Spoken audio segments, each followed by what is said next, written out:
I never thought I'd see my parents again after they abandoned me at age 8. That day is burned into my memory forever. Mom and Dad dropping me off at Grandma Rose's house with just a small backpack of clothes, promising they'd be back soon. "We just need some time to sort things out, Emma," Mom had said, not quite meeting my eyes. "Be good for Grandma." They never came back. The first few months were the hardest. Every day, I'd sit by Grandma's front window after school, watching cars drive by, hoping the next one would be them. Every night, I'd cry myself to sleep, wondering what I'd done wrong, why I wasn't good enough for them to stay. But Grandma Rose was my saving grace. "You're perfect just as you are, my sweet girl," she'd tell me, wiping away my tears. "Some people aren't ready to be parents, and that's not your fault. But I'm here, and I'll always be here." Grandma Rose wasn't just any grandmother. She was brilliant, sophisticated, and as I later learned, incredibly wealthy, but you'd never know it from how she lived. Our home was modest. She drove an old Toyota, and she still worked as a high school principal because she loved shaping young minds. The only hints of her wealth were her impeccable taste in art and the way she'd sometimes casually mention her investments while reading the financial papers. Under Grandma's care, I flourished. She encouraged my love of science, hired tutors when I struggled with math, and celebrated every achievement, no matter how small. When I won first place in the state science fair at 13, she threw a huge party and invited all my friends. "That's my girl," she beamed, hugging me tight. "You're going to change the world someday." Life settled into a comfortable rhythm. Grandma and I against the world. She never spoke badly about my parents, but she made sure I knew their absence wasn't my fault. "Sometimes people make choices they can't take back," she'd say wisely. "But those choices reflect on them, not on you." I stopped thinking about my parents, stopped hoping they'd return, stopped caring why they left. I had Grandma, and that was enough. She was more than enough. Then came my 18th birthday.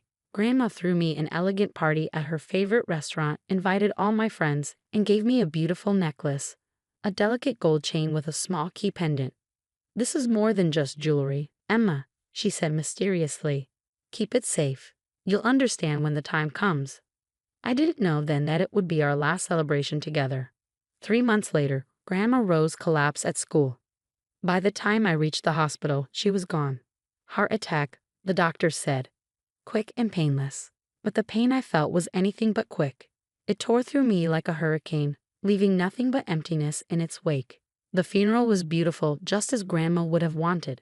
Her former students filled the church, sharing stories of how she changed their lives. I sat alone in the front row, clutching the key necklace she'd given me, trying to be strong like she taught me to be. That's when I saw them.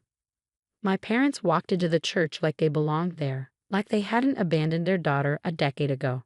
Mom's hair was grayer, Dad had gained weight, but I'd have known them anywhere.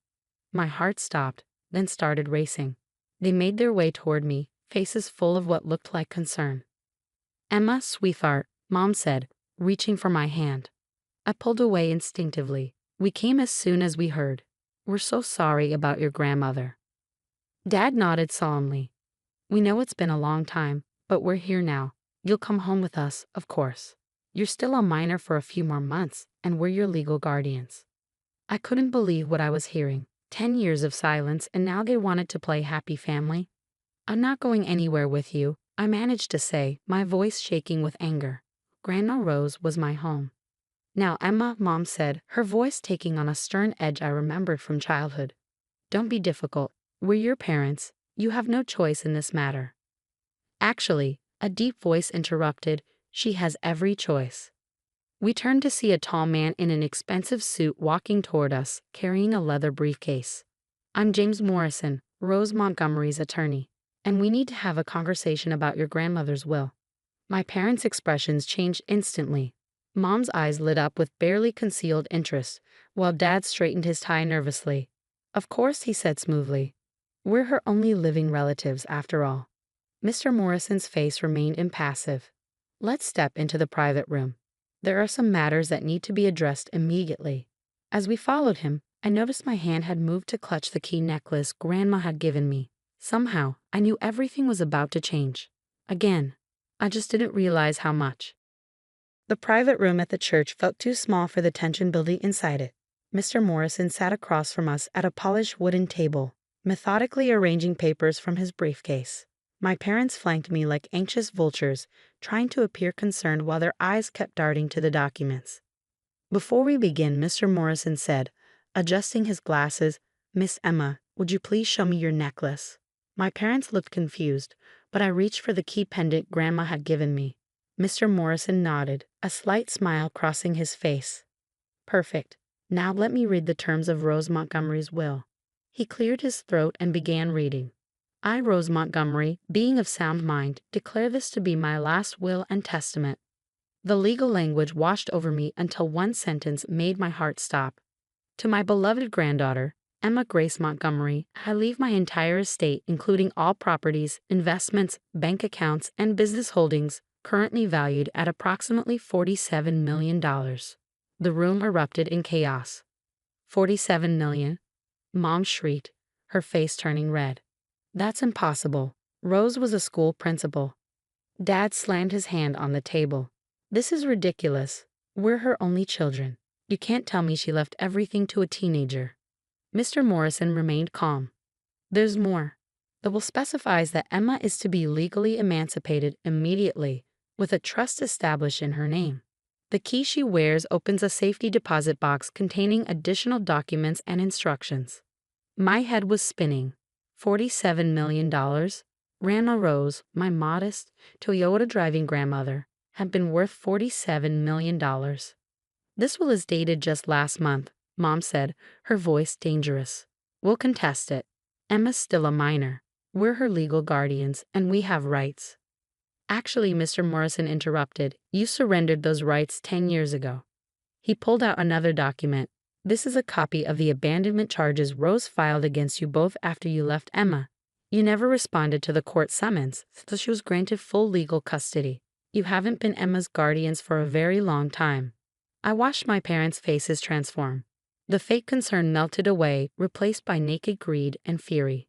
"Emma, sweetie," Mom tried again, her voice honey sweet. "You don't understand what you're doing. Let us help you manage this. We're family." "Family?" The word felt like poison in my mouth.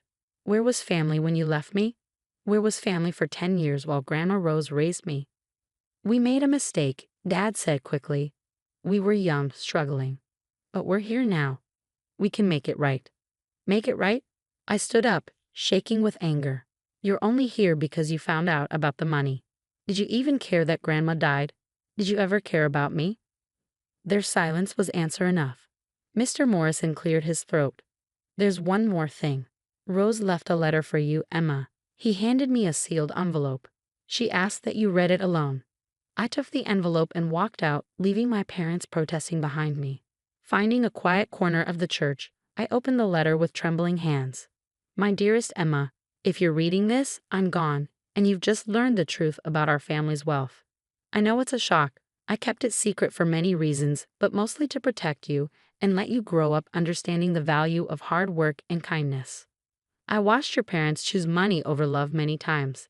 They abandoned you because I refused to keep funding their extravagant lifestyle.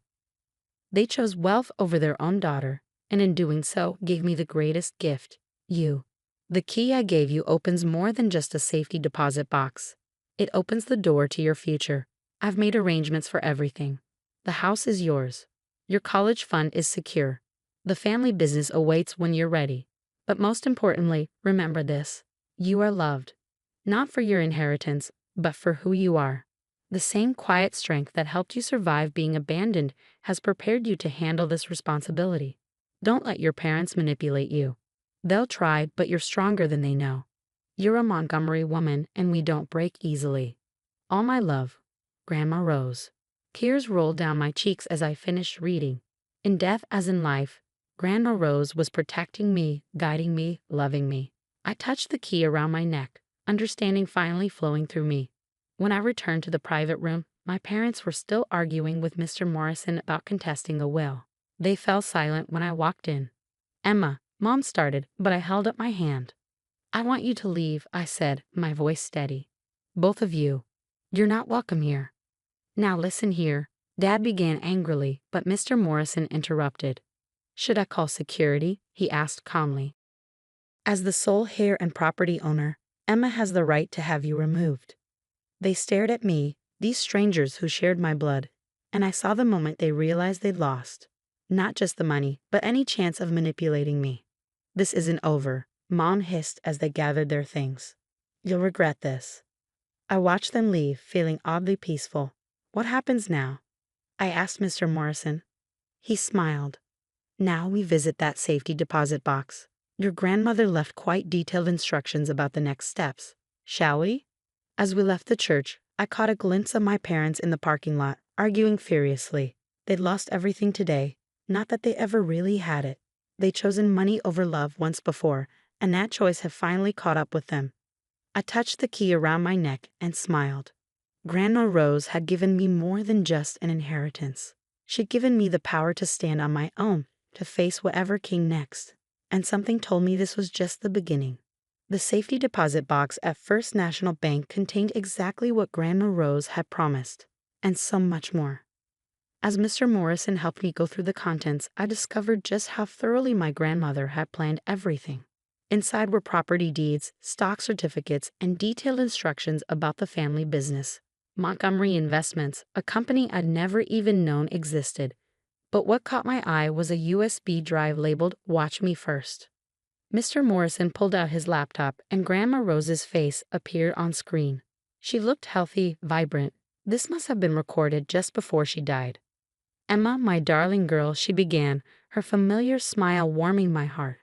If you're watching this, then everything has happened as I expected. Your parents showed up at my funeral, didn't they? Trying to claim what was never theirs to begin with. I gasped. Even from beyond, she'd known exactly what would happen. You see, Emma, there's something you need to know about your parents. They didn't just abandon you. They tried to steal everything from me first. Your father, my own son, and your mother attempted to transfer all my assets to their names while I was on a business trip. They thought I was just a naive school principal. They never knew I was the one who built Montgomery Investments from the ground up. She paused, her expression hardening. When I discovered their scheme, I gave them a choice. Stay and live modestly while learning the value of hard work, or leave. They chose to leave. They left you behind thinking I'd come begging them to return. They never understood that by abandoning you, they gave up the greatest treasure of all. Tears streamed down my face as Grandma continued. I watched you grow into an extraordinary young woman. Kind, intelligent, hardworking. Everything they're not. That's why I know you're ready for this responsibility. The video continued with detailed instructions about the company, the properties, and most importantly, the charitable foundation she'd established. The Montgomery Foundation provides scholarships to abandoned children. You'll be its new director. Use our wealth to help others like yourself, Emma. That's our true legacy. The next few weeks were a whirlwind. Mr. Morrison introduced me to the company's board of directors, who'd all known and respected Grandma Rose. They welcomed me warmly, ready to guide me as I learned the business.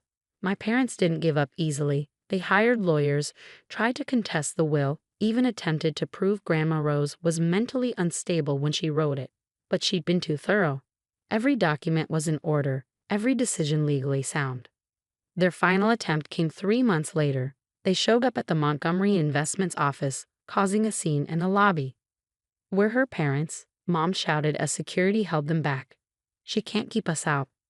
I met them calmly, dressed in one of Grandma's elegant suits, the key necklace still at my throat. "Actually, I can, and I will." "We'll go to the press," Dad threatened. "Tell everyone how you stole our inheritance." I smiled, channeling Grandma Rose's quiet strength. "Go ahead. Tell them how you abandoned your 8-year-old daughter. Tell them how you tried to steal from your own mother. I'm sure the press will love that story." They deflated, finally understanding they'd lost everything, not just the money, but any chance of manipulating me. "Goodbye," I said firmly. "Don't come back."